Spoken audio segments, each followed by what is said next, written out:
Srimad Bhagavatam, Chapter 1, Questions by the Sages. Text 1. Om Namo Bhagavate Vasudevaya Janmad Asya Yato Navyayad Itra Tash Chartesh Vabhigna Swarat Teni Brahma Ridaya Adikavaye Muyanti Yat Suraya Tejo Bari Mridam Yata Vinimayo Yatra Trisargo Mrisha Damna Swena Sada Nirasta Kuhakam Satyam Param Dimahi.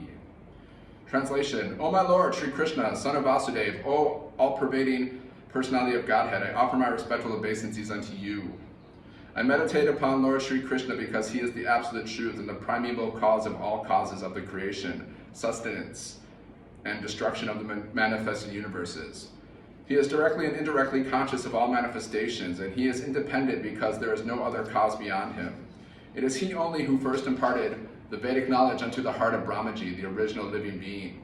By him, even the great sages and demigods are placed into illusion, as one is bewildered by the illusory representations of water seen in fire or land seen on water.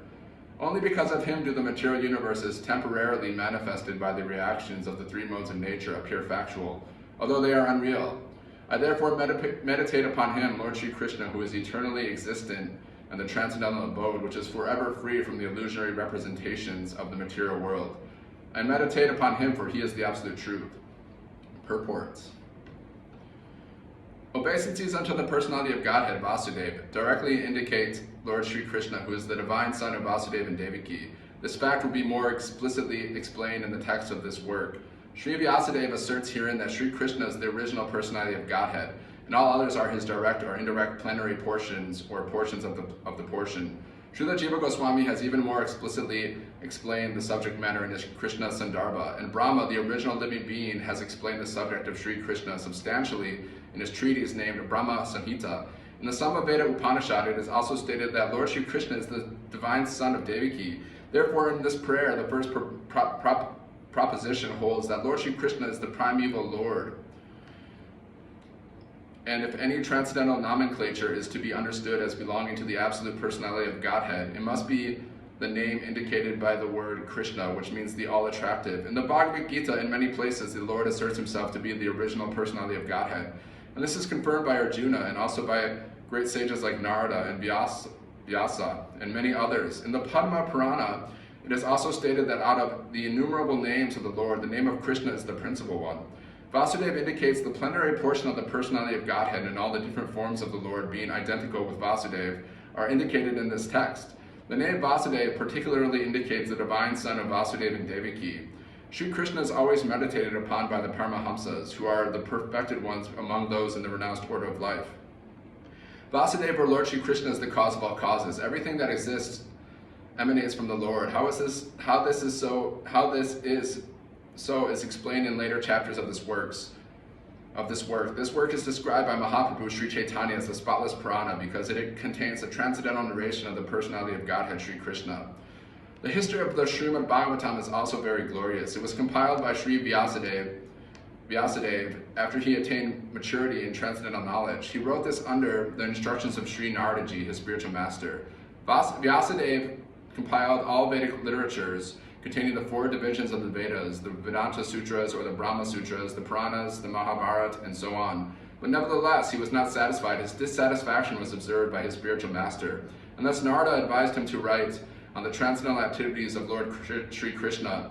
These transcendental activities are described specifically in the 10th canto of this work. But in order to reach to the very substance, one must proceed gradually by developing knowledge of the categories.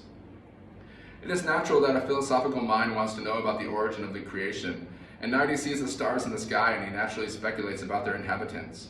Such inquiries are natural for man because man has developed consciousness which is higher than that of the animals. The author of Srimad Bhagavatam gives a direct answer to such inquiries. He says that the Lord Sri Krishna is the origin of all creations. He is not only the creator of the universe but the destroyer as well. The manifested cosmic nature is created at a certain period by the will of the Lord. It is maintained for some time and then it is annihilated by his will. Therefore, the supreme will is behind all cosmic activities. Of course, there are atheists of various categories who do not believe in a creator, but that is due to a poor fund of knowledge. The modern scientist, for example, has created space satellites, and by some arrangement or other, these satellites are thrown into outer space to fly for some time at the control of the scientist who is far away. Similarly, all the universes with innumerable stars and planets are controlled by the intelligence of the personality of Godhead. In the Vedic literature, it is said that the absolute truth, the personality of Godhead, is the chief amongst all living personalities. All living beings, beginning from the first created being, Brahma, down to the smallest ant, are individual living beings. And above Brahma, there are even other living beings with individual capacities, and the personality of Godhead is also a similar living being. And he is an individual, as are the other living beings, but the Supreme Lord, or the Supreme Living Being, has the greatest intelligence, and he possesses supermost inconceivable energies of all different varieties. If a man's brain can produce a space satellite, one can very easily imagine how brains higher than men can produce similarly wonderful things which are far superior. The reasonable person will easily accept this argument, but there are stubborn atheists who would never agree. Srila Vyasadeva, however, at once accepts the Supreme Intelligence as the Parameshvara. He offers his respectful obeisances unto the Supreme Intelligence, addressed as Para, or the Parameshwar, or the Supreme Personality of Godhead, and that Parameshwar is Sri Krishna, as admitted in the Bhagavad Gita and other scriptures delivered by Sri Vyasadeva. And specifically in the Srimad Bhagavatam, in the Bhagavad Gita, the Lord says that there is no other Para Tattva. To be continued. Samam Bonam. Hare Krishna.